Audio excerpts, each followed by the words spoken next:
Қайырлы күн, құрметті қауым. Ел тірегі ертеңіміздің кепілі жас ұрпақ. Біз Әлихан Бөкейханов атындағы орта мектебінің жас ұлан ұйымы мейірімді жүрек атты акциясын бастаймыз.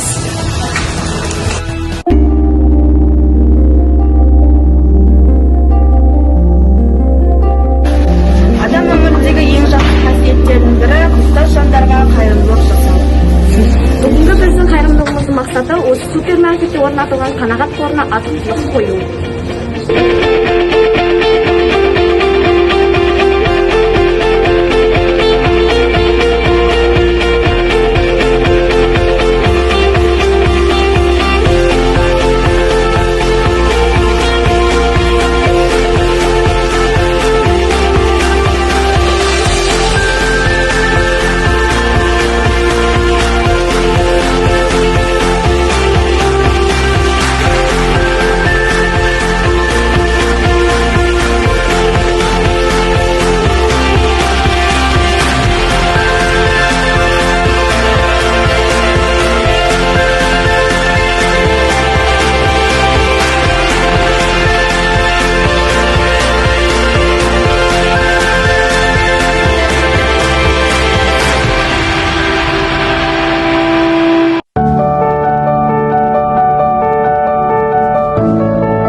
Біздің басты мақсатымыз адамдардың жүрегіне мейірімділік ұялату.